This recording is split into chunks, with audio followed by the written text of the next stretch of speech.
姑娘，你快走吧，皇上他不见你。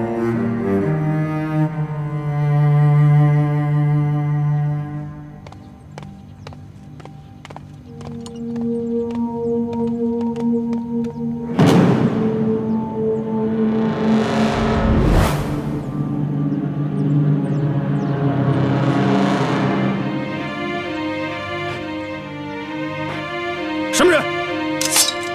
给我拿下！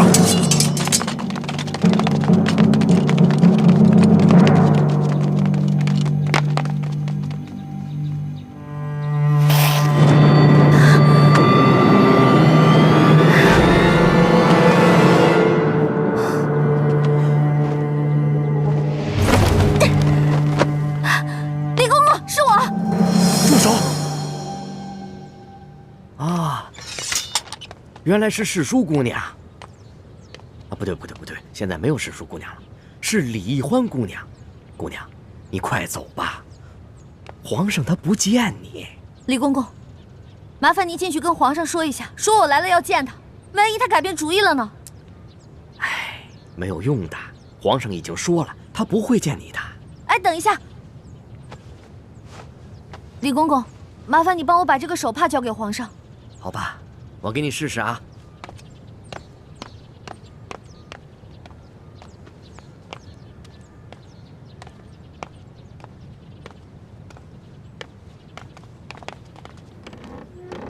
龙小弟，以前我可以随时见你，我的每一次出现都会给你带来惊喜。可是如今，我们却已是咫尺天涯，这道门槛，我再也跨不进去了。李欢姑娘，皇上还是不愿意见你。那我的手帕呢？啊，你的手帕皇上留下了，皇上让我把这个还给你。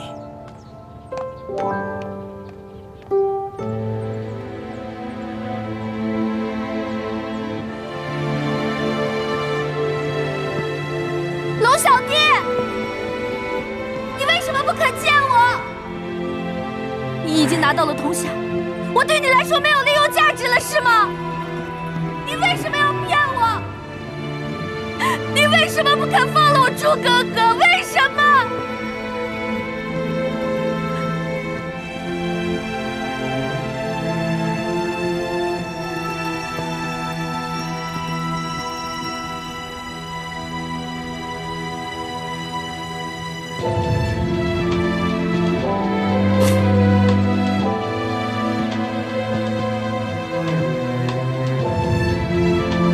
皇上有旨，送李欢姑娘出宫。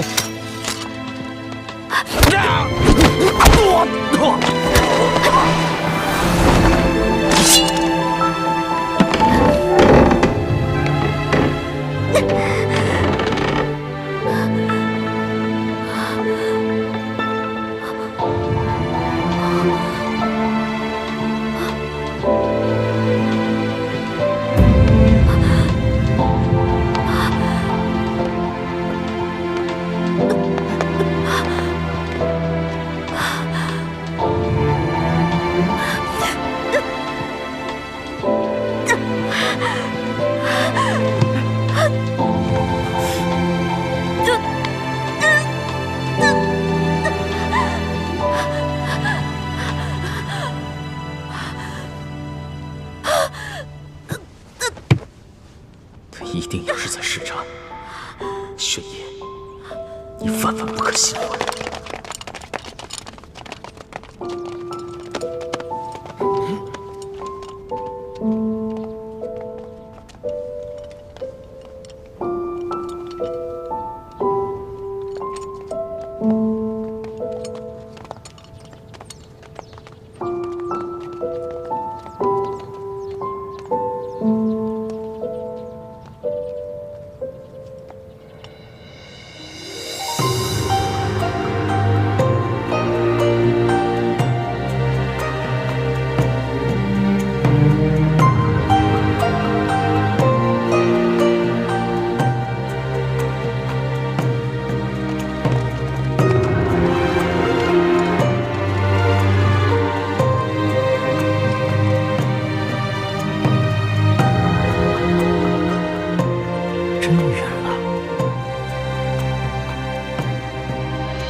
李德福，在，把这个拿去还给他。这。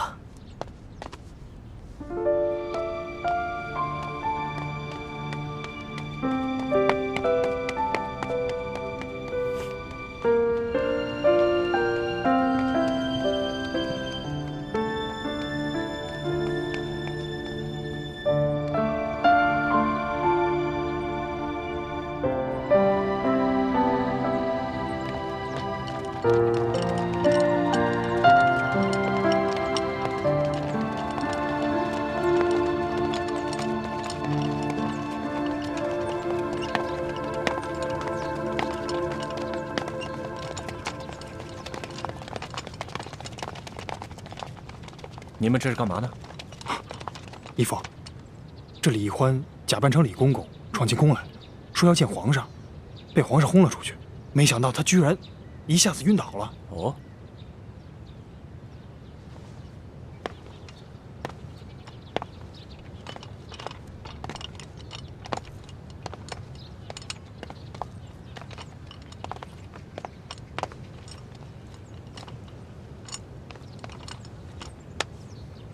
他这是真晕倒啊，还是假晕倒啊？身体这么沉，想必是真的晕倒了。不过我听说他以前就有着头疼晕倒的毛病。对，听说他上一次晕倒了，皇上亲自守了他1天1夜呢。住口！别乱嚼舌头。皇上怎么可能为了一个女反党守上1天1夜呢？是卑职多嘴了，索大人恕罪。行了，把人抬走吧。这大赛，来，怎么了，义父？一会儿你们把他抬到紫禁城外，你要想办法。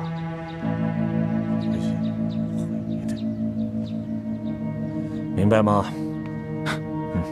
义父放心，这事儿包在我身上。去吧。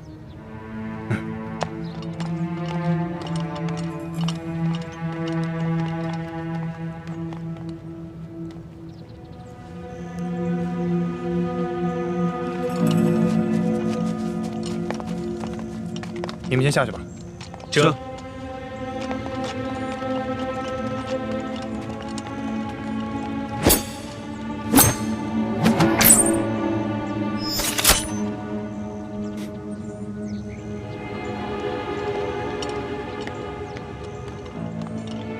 同盟大人。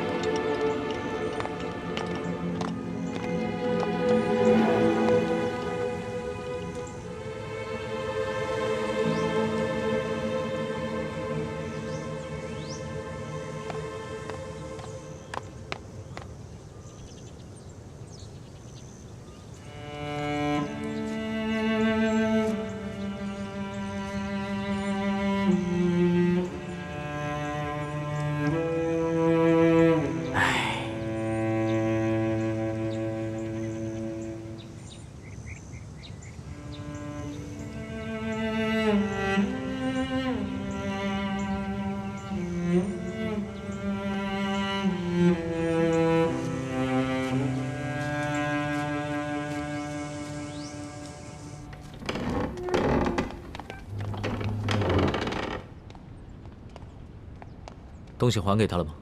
回皇上的话，奴才已经把荷包放在了易欢姑娘的身上。如果她还能醒过来的话，应该能看见。你说什么？她不是装晕的吗？她不应该出了宫就活蹦乱跳的吗？皇上，易欢姑娘这次可不是装的，她真的晕倒了。听说她今天闯了2次宫，跟侍卫们交了2次手，可能是用力过度，身体发虚，诱发了她头痛的隐疾。奴才追出去以后，发现她躺在树下。奴才过去，探了一下她的鼻息，还有点微弱的气息，也不知道还能不能醒过来。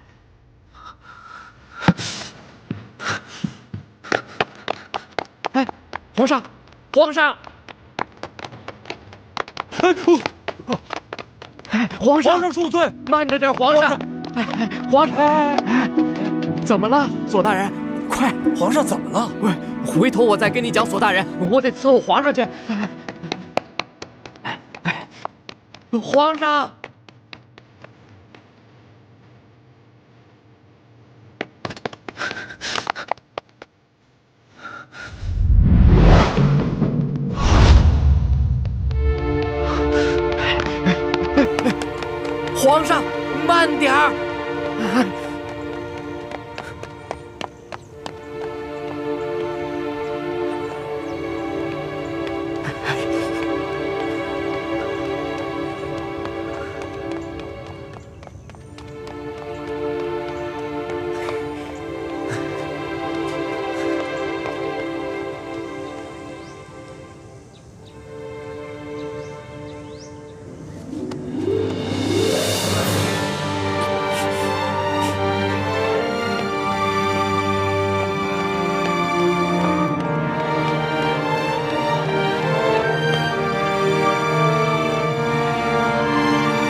皇太后驾到！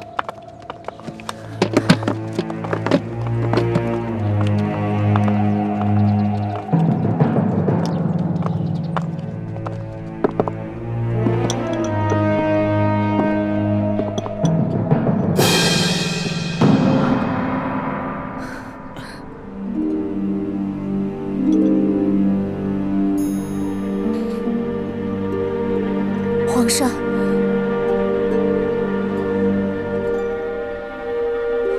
皇上，李易欢他是乱党的身份已经确凿无疑了，可您却亲手抱着他进宫，又把他安置在这永乐斋里。现在你还亲自照顾他，你可知道这皇宫上上下下到底有多少人？朕不在乎。皇上，太不成体统了！你不是答应过哀家？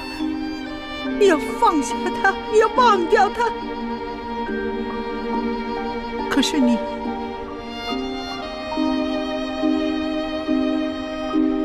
皇祖母，虽然是答应过你，要彻底放下他，忘了他，可孙儿现在明白了，这个世上有些事是孙儿办不到的。就算你明天要杀了他。 那孙儿今晚也要守着他，救醒他。皇上，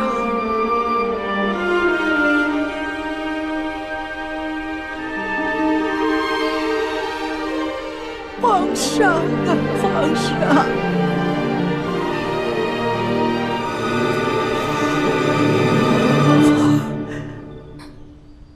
我们走吧，省得碍他的眼。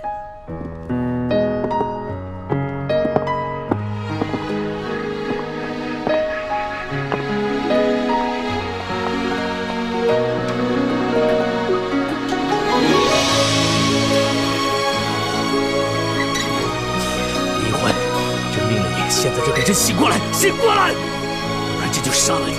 朕诛你9族，把你剁成9九81块去喂狗！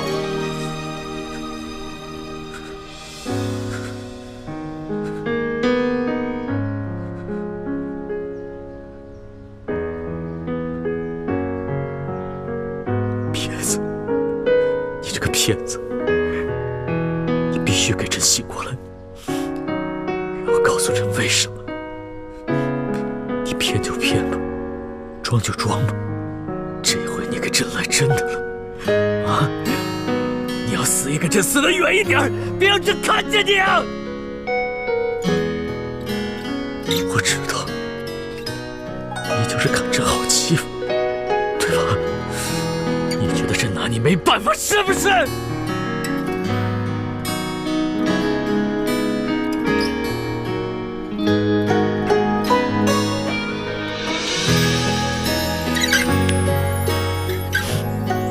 老大，你醒醒，醒醒！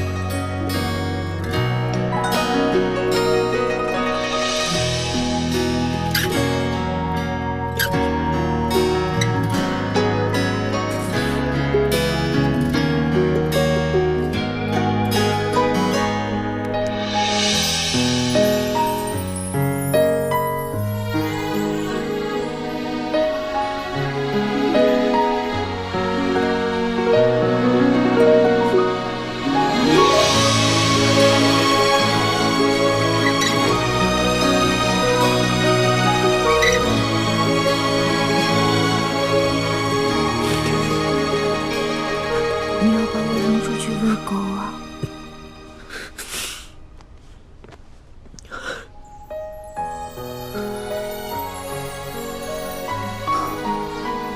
龙小弟，你刚才给我喝了什么呀？还能是什么？当然是毒药了。毒药不是甜的吗？喝的这个不光苦，还很涩。要是毒药的话，还有没有啊？再给我多喝点吧。我现在这样半死不活的，好难受啊！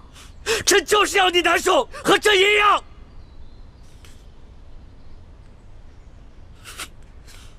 当初发誓说好的，有福同享，有难同当。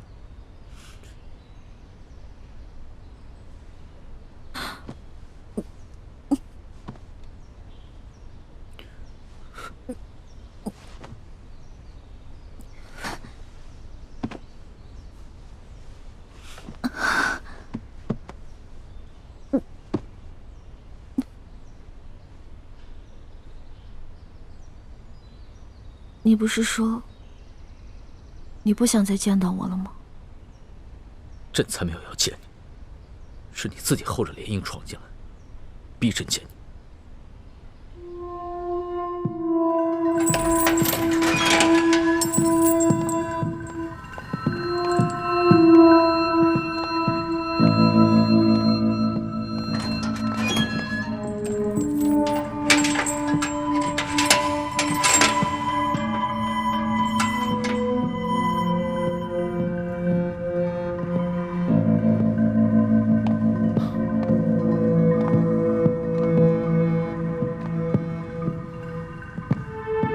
大师兄，你的伤好些了吗？托叶赫大人的福，死不了。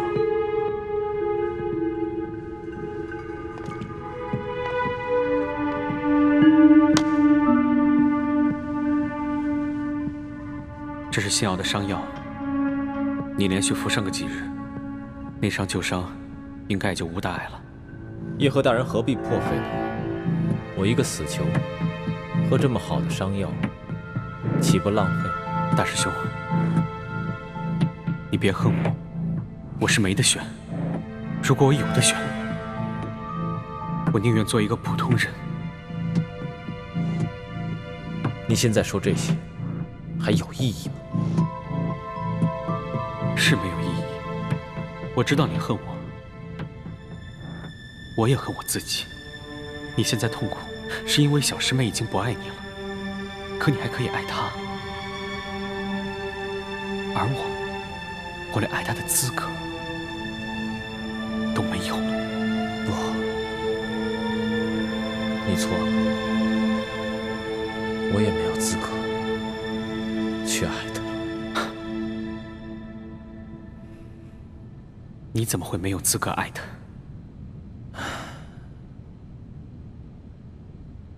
易欢现在怎么样了？他还好吗？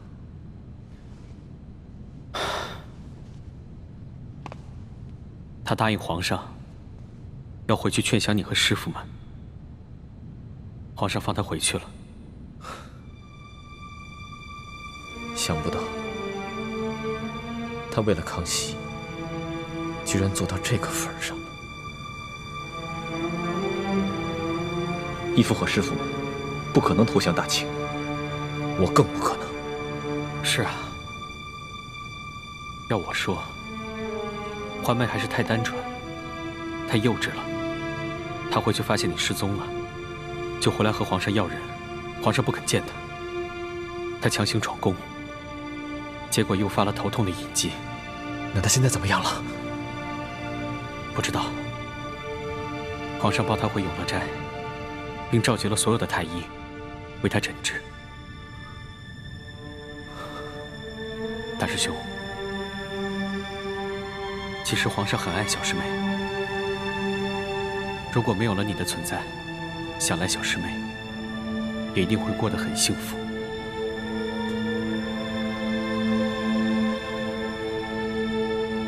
我明白了，反正我也活不了几天了。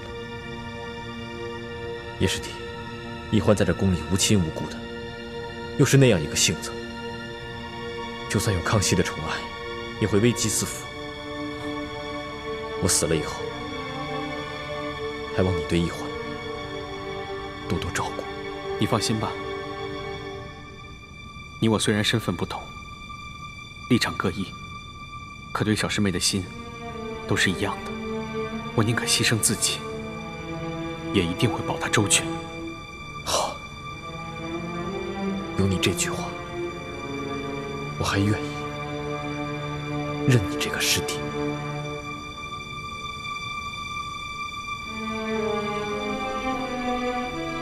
你回去之后，是否有履行对朕的承诺，劝降李定国等人？当然。骗子！那晚我跟你回宫以后，你是否履行了对我的承诺，放了朱哥哥？当然。骗子！所以，你才会找借口跟我翻脸是吗？朕要和你翻脸，还需要找借口吗？你本就是反党，既然无心归降，那你就是朕的敌人。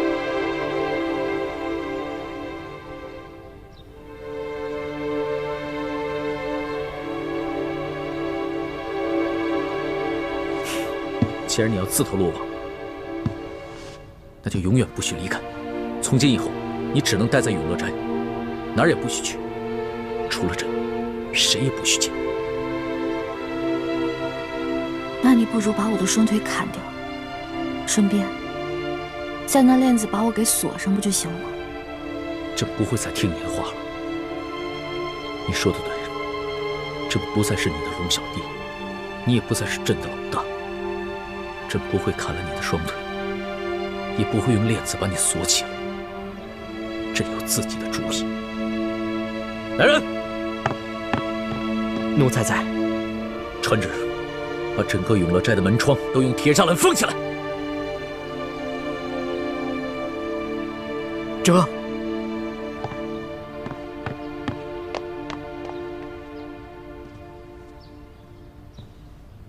从今以后，在这个永乐斋，朕会每天给你送各式各样的好吃的，各式各样的华服。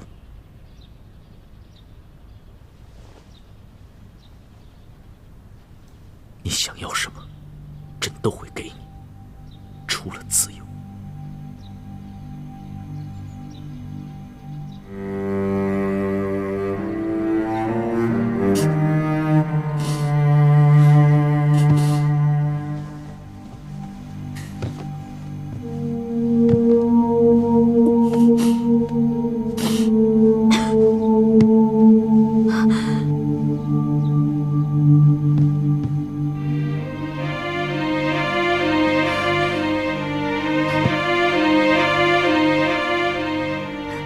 奴婢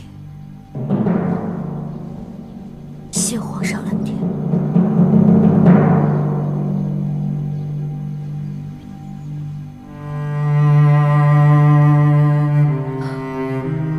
皇上，其实您大可不必把这儿变成您的大鸟笼子。奴婢想过了，只要你能放了奴婢的朱哥哥，奴婢就一辈子陪着你。一辈子在这笼子里坐牢。朕已经说过了，朕没有抓你的朱哥哥，朕不是你，黄花张嘴就来。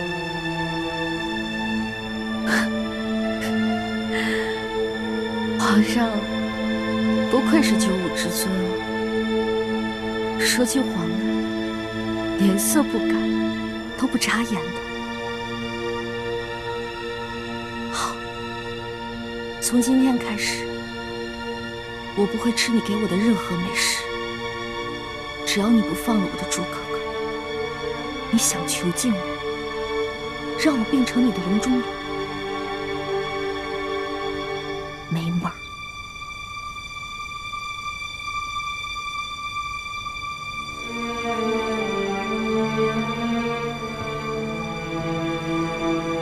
李欢，不要挑战朕的耐心。好，那我们就再赌一把，看谁能赢。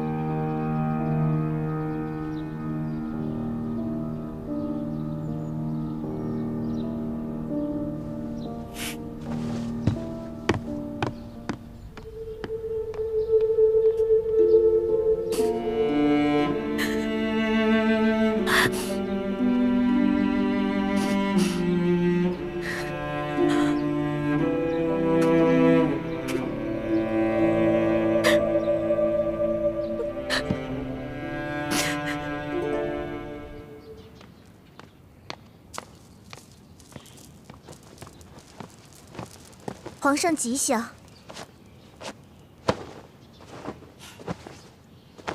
孙儿给皇祖母请安。起来吧，皇上请坐。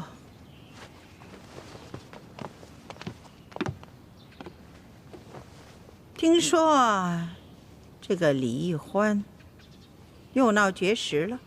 他口口声声说朕抓了朱慈轩，逼朕要人。这个朱慈轩也奇了怪了，莫名其妙就不见了。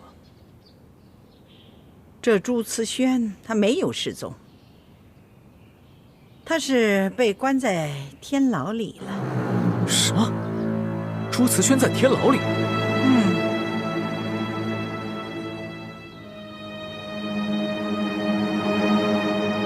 又是索图背着朕干的好事，是不是？妾身冤枉，妾身的叔叔岂敢抗旨欺君呢？皇上，你不要把皇后给吓着了，这跟索图也没关系，是哀家下的懿旨，让叶赫父子去办的。皇祖母，你……皇上，老太婆并不想干政，可是老太婆不能看着你养虎为患。至于这个小丫头李玉欢，一个女流之辈，你要留就留着吧。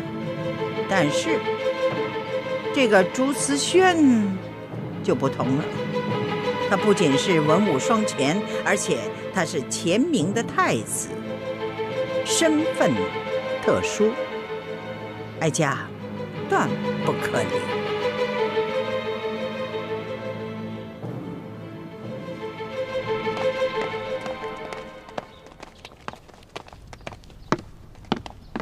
皇上吉祥。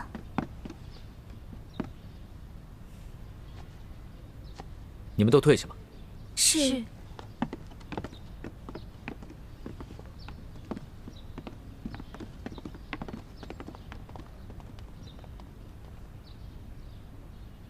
你在缝什么呢？嫁衣，也是寿衣。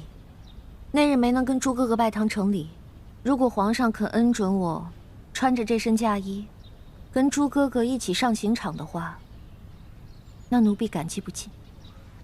如果皇上不肯恩准的话，那奴婢只能穿着这身嫁衣，去黄泉路上，跟朱哥哥相会，完成那日未完成的婚礼。你这是真跟朕犟上了。皇上贵为天子，可以为所欲为，乃至掌握了世间所有人的生杀大权。不过，皇上您只能杀了我这个乱党，却不能阻止我这个乱党自杀。朕跟你说过了，朱慈轩不是朕下令抓的，是太皇太后下的懿旨，是你的叶哥哥执行的，与朕无关。我知道啊，而且我还知道，7日以后，太皇太后就要处决我的朱哥哥。不过我不怨皇上，我的生死跟皇上也没有关系。我只希望我能挨得过这7日，可以跟我的朱哥哥一同共赴黄泉。你为何要如此逼朕？你有没有在乎过朕的心呢？在乎过皇上的心？没有。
这次你真的没有骗朕。其实答案根本就不在我的嘴里，而是在皇上的心里。不过我有没有骗你，你有没有骗我，这都不重要了。反正皇上也救不了我，救不了朱哥哥。来人！奴才在。传耶和那拉莫生。这。李欢，7日你可敢在此与你的叶哥哥当面对质？为何不敢？如果证实了皇上冤枉奴婢的话，能否放得住哥哥？一个一心求死的人，没有资格跟朕讨价还价。先把饭吃了再说。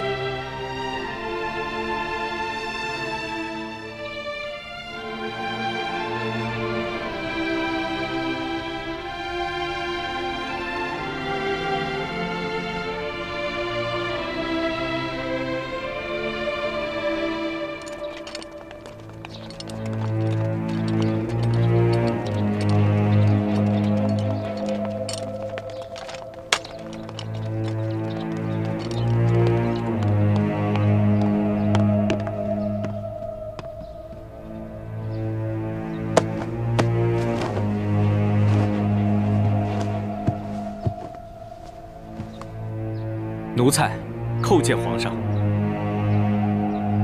凭什么？谢皇上。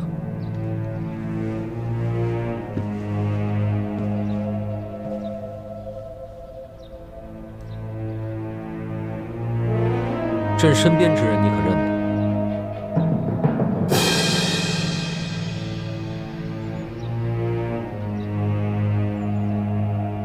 认识。此人乃明中国乱党李易欢。现在，当着李易欢的面，你给朕说一句实话：那日在慈宁宫中，你父之言可有欺君？这，若是你现在说出实情，朕还可以借我不救；若你还想着欺君，那你就是罪加一等。皇上开恩，奴才的阿玛并非有意欺君，只不过因为太皇太后有懿旨，所以奴才的阿玛才不得不隐瞒实情。把你知道的事情都说出来给朕听听。奴才遵旨。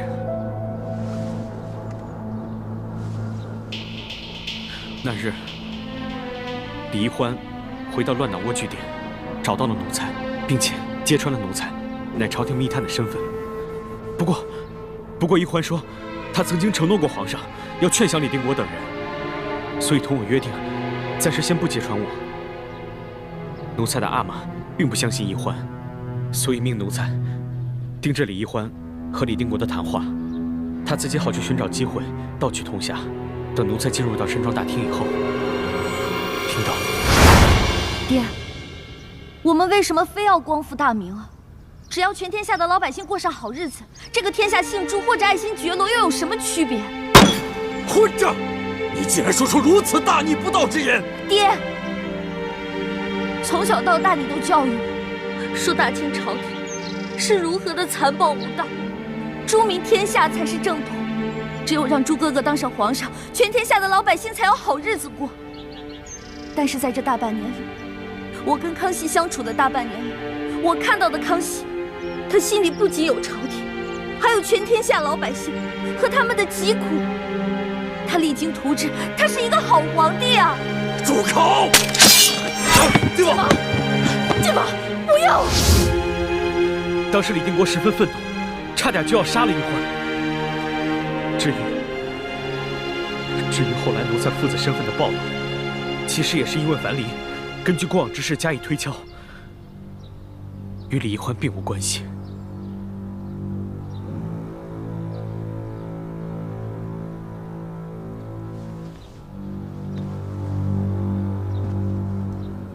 欢儿，是朕错怪了你。朕曾经说过，我们要互相信任，互相扶持，永不相依，也永不相害，是朕没有做的。皇上，您既然已经相信我没有负你，那你也不能负我。你答应过我，只要我肯留下来陪你，你就会放得住哥哥。欢儿，此事一定容朕再想想办法。你怎么了？是不是头疼病又犯了？怎么了？不是头疼，是我心好疼，好像针扎一样。欢儿，传太医！皇上，欢姑娘这病十分的凶险，可又十分的蹊跷，倒不像是病，像是被人做了手脚。一群废物！你倒是给朕说清楚，他被人动了什么手脚？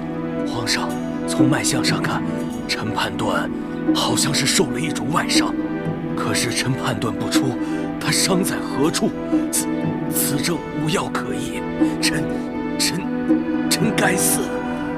听你的意思，朕只能眼睁睁地看着他死是吗？臣无能，臣该死。皇上，奴才也略懂医术，可否让奴才一试？皇上，你要是能把他救醒，那朕就赦了你们父子的欺君之罪。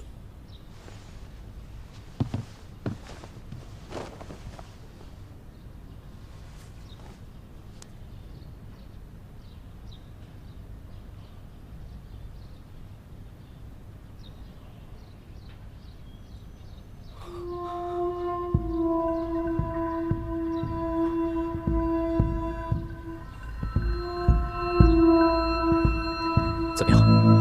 有什么发现没有？单从脉象来看，确实是查不出伤在何处。不过方才奴才用内力顺着他的气血寻找了一圈，才发现了端倪。他伤在何处？回皇上，他是被人从胸前的膻中穴注入了一根比头发丝还细的银针。这枚银针顺着气血在他的体内游走，如果稍有不慎进入心脏或者大脑，恐怕他就会当场毙命。寻常仵作是查不出死因的，多半都会以为是暴病而亡。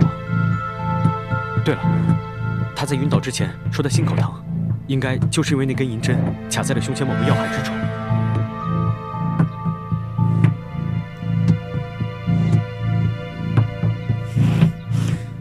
那你有什么办法可以救他？办法倒是有一个，不过要找一个内力极强的内家高手，用内力顺着气血经脉，把那根银针逼回到胸前的膻中穴，然后再给逼出来。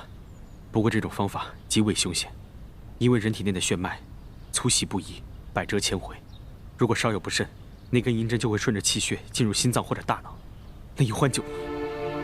而且这期间过程极为凶险，就算最后成功把银针逼出了，那施救者也很可能因为内力丧失过多，变成一个废人。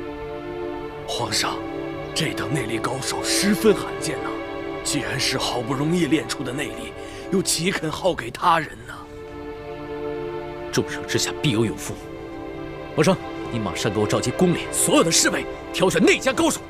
皇上不可，易欢不是寻常女子，她自幼习武，多少也有些内力。这施救者还必须与她习的是同门的功夫，否则施救者的内力会与易欢的内力相排斥，情况恐怕会更加危险。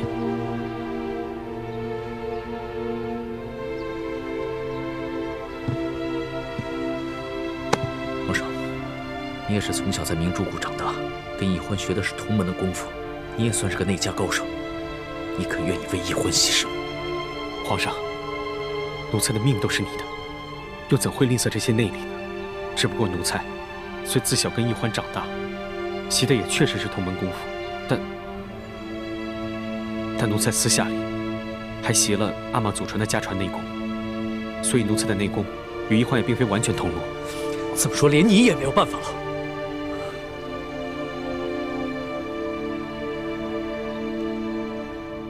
奴才虽然心有余而力不足，但另有一人，同易欢习的也是同门内功，并且他的武功还远在奴才之上。只不过什么呀？他是谁？你快说！只不过那人现在在天牢里，而且7日之后就要被处决了。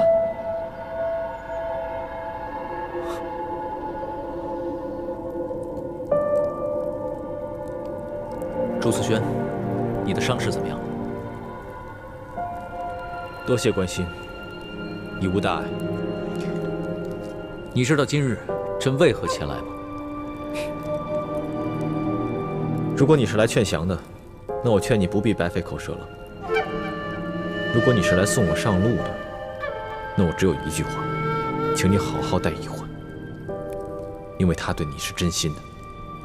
如果有一天你对他的感情变了，也请你放他出宫，给他一条生路。你待易欢，倒真是用情至深，也不忘他2度闯宫，求朕救你。朕今日来，既不是来劝降你，也不是送你上路，只要带你去见见易欢。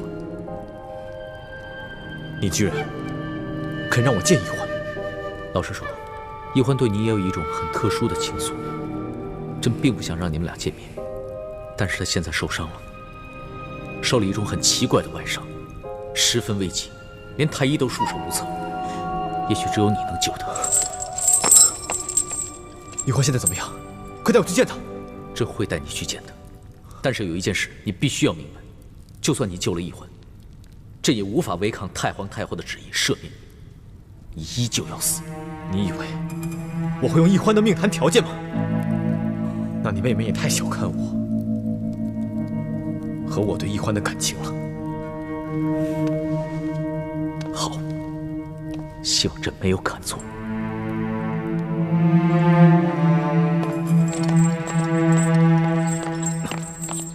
其实，你大可不必如此小心。易欢还在你手上，你就算要放了我，我也不会走的。如果易欢那日跟你成亲，你的这番话，朕是相信的。但是易欢那日抛弃了你，跟朕走了，朕也是一个男人。朕不知道在你的心里，现在究竟是爱他多一点，还是恨他多一点。看来，你还是不了解我。朕曾经自以为很了解你，欣赏你，甚至相信你，可结果呢？曾经我和你一样，要的是千秋大业，自然会不拘小爱。但心里，我也和你一样，都有自己放不下的人。好，易欢终于有救了，还不快走！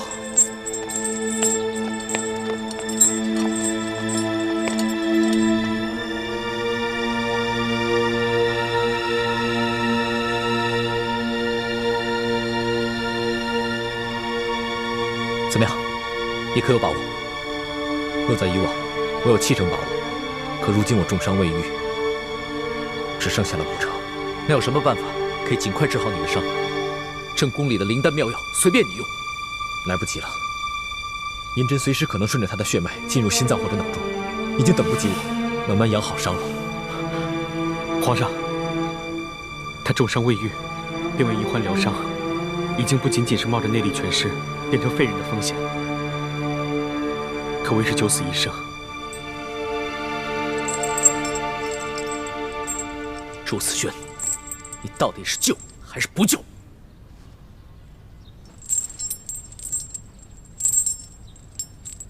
但我有一个条件。朕知道是什么条件，朕答应你，只要你救醒了宜欢，朕饶你不死。太皇太后那边，朕会帮你求情。你错了，你不必帮我求情。我的条件是，你一定要找出那个暗算宜欢的人，杀了他。朕也想找出这个人，把他碎尸万段。可问题是，朕连宜欢什么时候中的暗算都不知道，朕怎么查呀？宜欢虽然武功低微，但不会连人往他穴道里注入银针都不知道。这只能说明，当时他处于毫无知觉的状态，所以才会着了人的暗算。你不妨仔细想想，近日他可有隐疾发作，陷入昏迷之时。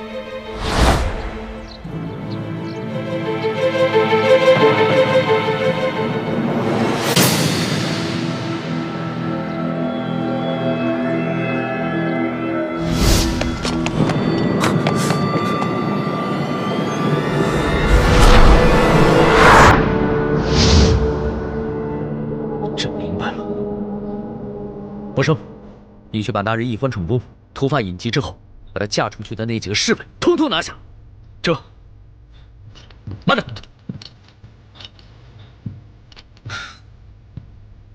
先别着急抓人，查明他们的身份和幕后的关系。注意，行事要隐秘，不要走漏风声。奴才遵旨。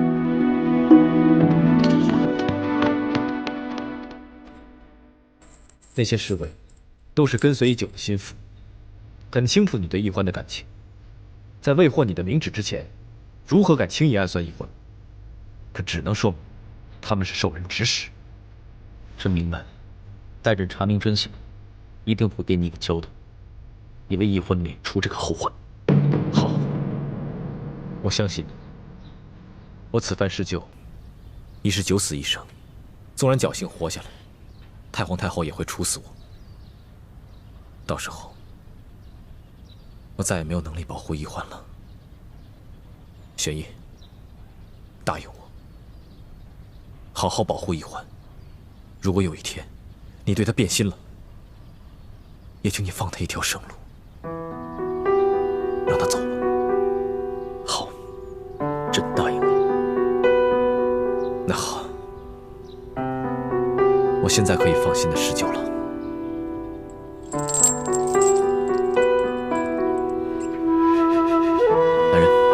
打开他的镣铐。皇上，此人武功极高，若打开他的镣铐，恐怕会危及到皇上圣安，还是请皇上先行离开。能让你如此谨慎，我朱慈轩虽败犹荣。朕不受你的计较，朕相信自己的眼光，更相信你对宜欢的感情。马上打开镣铐，不得有误。这。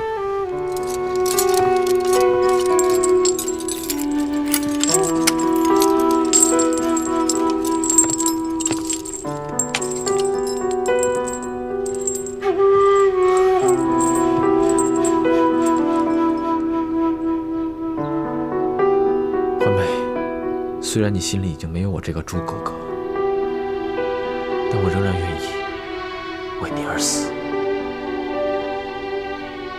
我死了，朱明联盟就不存在了，所有人也不必再活得那么辛苦。你想让全天下老百姓都免于战祸的心愿，终于可以实现了。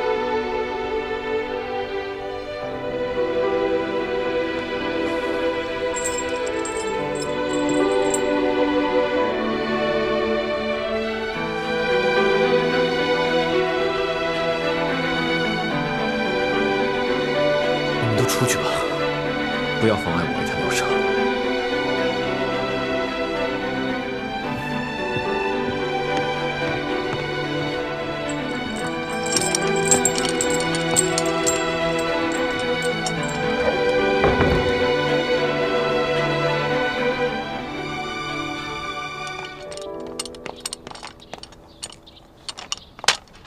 皇上吉祥。凭什么？怎么样？查到了一些什么？回皇上，奴才去内务府调查了当日那几个执勤侍卫的档案，摘录在此。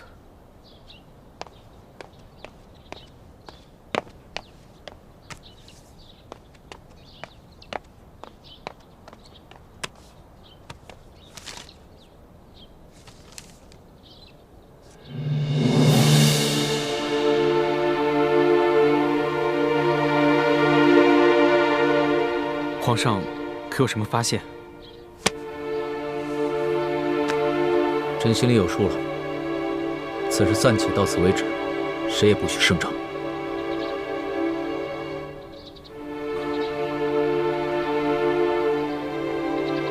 奴才遵旨。